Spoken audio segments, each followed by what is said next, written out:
From Blaze News, Senator Kennedy humiliates unqualified Biden nominee by citing her record. And they say here, Senator Kennedy confronts Biden nominee on her abysmal performance as a judge. Why is your record so bad?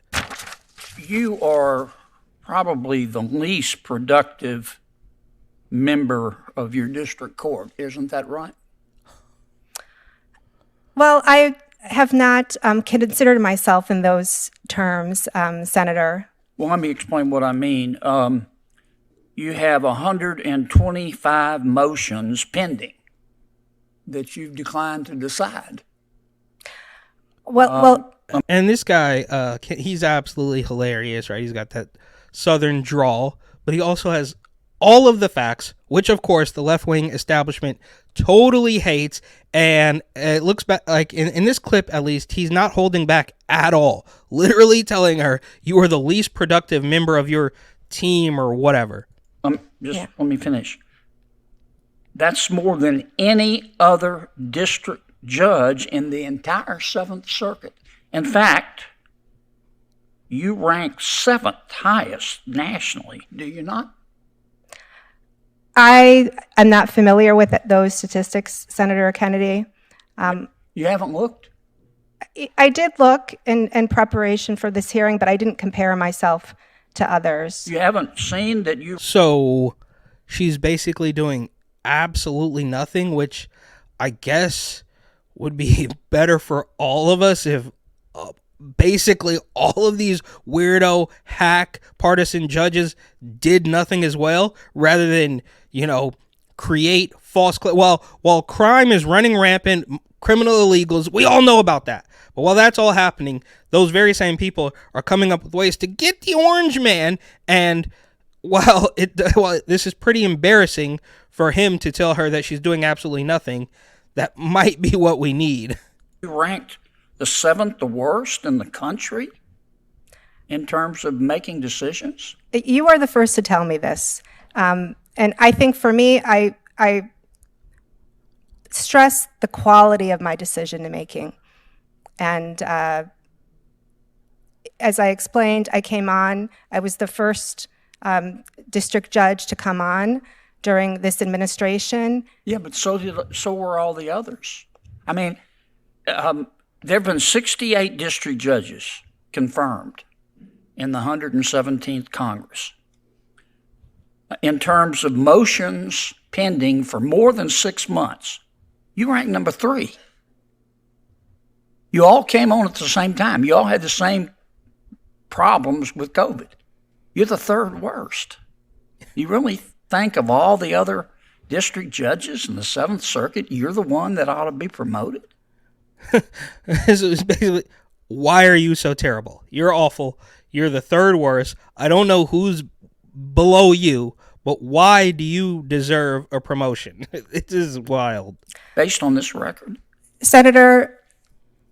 And she's got to be, right? She is a member. She has to be a card-carrying member of the awfuls. Greg did a monologue about the awfuls, the affluent white female liberals in the Democrat Party, and that they're so divisive. The ones focused on making sure that your children have hormones because they've decided at the age of 10 that, well, I'm not a boy, I'm a girl, or vice versa, something to that effect. This is something that I've discussed with my fellow judges. Many of us new judges from... Thought you said you'd never looked at these statistics. I haven't, these particular statistics I am not familiar with. But in terms of new judges, both from the current administration and the former administration, we are quite a collegial bunch. And oftentimes talk about the pressures of a new judge and the way reassignments work in our district, which is that you get, for example, 300 cases. Yes, ma'am, I understand. I'm familiar with the procedure in federal court. Here's what I'm trying to understand. Why is your record so bad? Well, I don't view it that way, Senator. When I classic, right? No matter how many times you present him with facts, and maybe what he's saying is, of course, his opinion, right? Well, she's so bad, and she doesn't see it that way. But this is what they will do, right? The awfuls or the administrative state hacks, they will just say, nope, that's wrong. Oh, RICO's not a crime. Oh, the migrants aren't illegal. No, all that needs to happen for this to be true is for me to say it. Look at the quality of my decision making, the feedback that I get from parties. Well, of course, parties are not going to criticize you. They want you to rule in their favor. I understand, Senator Kennedy. I mean, that's just the way it works. Help me understand why you have such an abysmal record in moving cases. I mean, it costs a lot of money to litigate, and people are paying lawyers, and time is money. So what is she doing? She making TikToks about a day in the life? What is she doing while she is refusing to make all of these decisions? And of course, like I mentioned, this, unfortunately, all of these hacks, we would probably be better off if they didn't do anything. The great Crypt Keeper Nasty Pelosi once said, well, a glass of water with a D on it could win in this certain... It's like, we would be better off with a glass of water with a D on it than the actual Democrats destroying everything on purpose. She's a wonderful member of Congress. I think all of our colleagues will attest. But those are districts that are solidly Democratic. This glass of water would win with a D next to its name in those districts. And of all the district court judges in the Seventh Circuit, you're the worst in terms of moving cases. Why do you think you deserve to be promoted over all of those others? So, Senator, again, I'm not familiar with the statistics, but I stand by my record in that I give parties what they need. I think, I am regularly in my courtroom. I am regularly issuing decisions. I just came on at a very difficult time where there was a backlog in the courts. Yeah, it wasn't her fault. It was the time. It was very difficult. There was a backlog in the courts. All right, fair enough. Did everybody else? Let me ask you, when you were a partner in your law firm, you volunteered to looks like he's got some more facts. He's gonna hit her over the head with even more awful things that she apparently hasn't done. To write a brief on behalf of the Brady Center. You wrote the brief, and this is what you said. You volunteered for this. You weren't being paid. Is that right?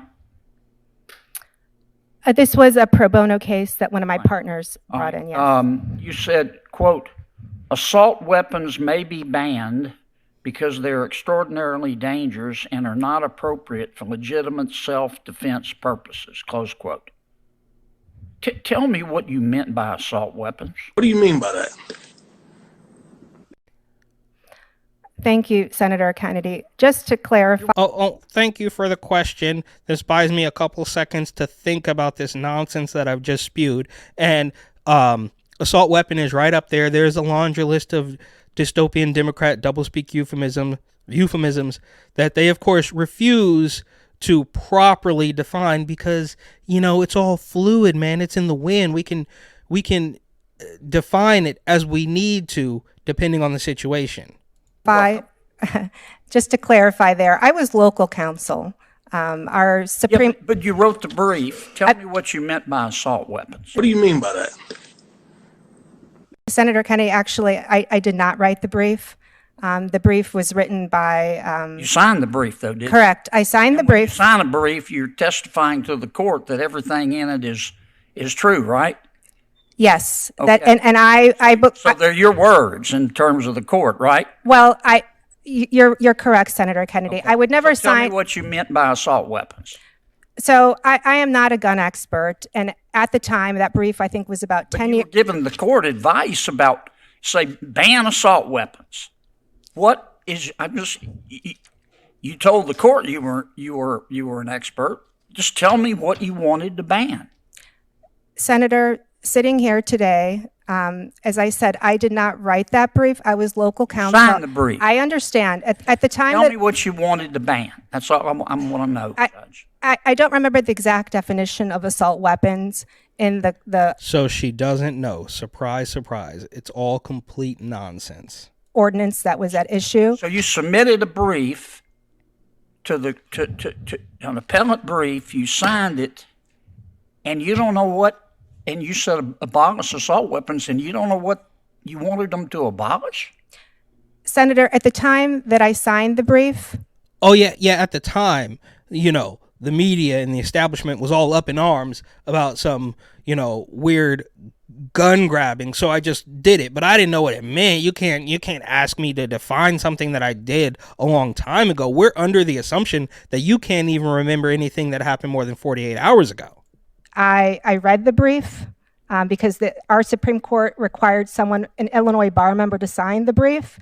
I was not responsible for researching the content. You were responsible for the brief. So I just signed it blindly, which is what I'm expecting you to do. You signed it. Absolutely. And sitting here today, I do not remember the characteristics of that were cited in the ordinance for the assault weapons ban. It's not an area of practice that I have specialized in. I'm sure if 10 years ago I could have answered your question. And but Judge, sitting here today, you think Senator, you your deserve to time be has promoted expired. with this record? Senator, I stand by my record. I stand by my record. Absolutely wild. And it doesn't take any hard-hitting questions. It doesn't take all of the complicated issues that, well, they want to make you believe that they're complicated, but all of their arguments, all of their agendas, all of their talking points absolutely crumble with the slightest amount of questioning.